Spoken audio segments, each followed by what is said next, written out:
Enchaîner Milan et Paris en espace de 2 semaines, pour moi, ça a été une expérience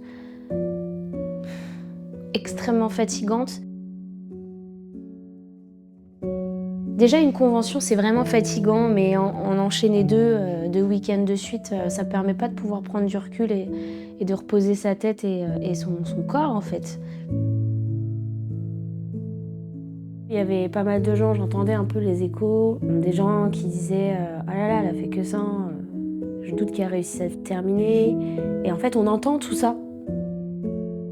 C'est hyper perturbant, même si j'essaie de rester dans ma bulle. À un moment donné, mettre mon casque avec la chaleur et tout, ça devenait compliqué.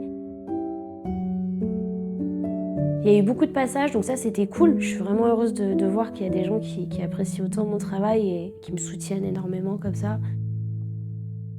J'ai eu une tatoueuse coréenne qui est venue m'offrir un petit panier avec quelques collations et tout, et je trouvais ça trop adorable parce qu'elle m'avait écrit un petit mot en disant ce dur week-end, il va te falloir beaucoup de force et de courage, alors du coup je t'offre ça pour t'en donner. J'ai cru que j'allais chialer parce que j'étais tellement fatiguée que la moindre petite attention comme ça, c'était ça qui me reboostait un petit peu, quoi.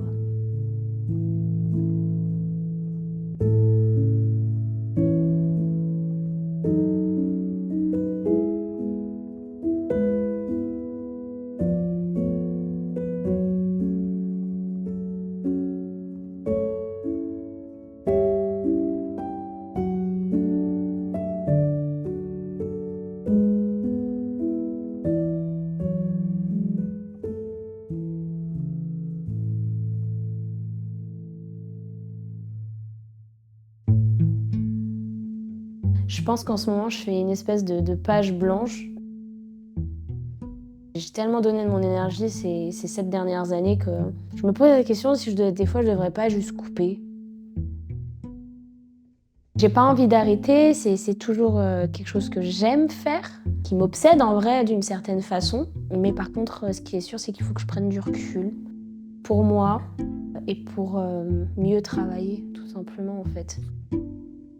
Je vais essayer de me cultiver un petit peu sur d'autres choses, différentes formes d'art pour pouvoir nourrir mon imagination, etc. Parce que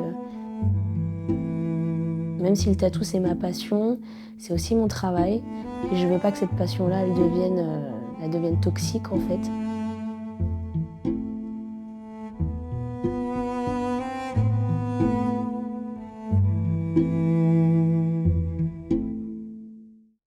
Il n'a pas fait le premier tour, il n'a pas été sélectionné. Mon ego, il en a pris un coup, je pense. Même si j'étais pas dans le podium, après avoir vu les premiers passages, je me suis rendu compte qu'effectivement, même si mon tatouage était quand même bien fait, je me suis quand même bien amusée à le réaliser. Mais c'est vrai que comparé aux autres prestations, c'était incomparable. Niveau prouesse technique, effectivement, ils ont fait mieux. Il y a eu plus de couleurs, plus de nuances, plus de recherche dans ces palettes de couleurs, etc., qui prouvent et qui montrent qu'effectivement, il y a une très grande complexité dans la réalisation de ces projets-là. Ce que je retiens en tout cas, c'est que j'ai beaucoup de choses à apprendre. La couleur, ça fait que 2 ans que j'en fais, c'est une direction vers laquelle j'ai envie de me diriger un petit peu plus. Pas faire du full couleur, mais en apprendre un petit peu plus pour trouver ma patte artistique là-dedans.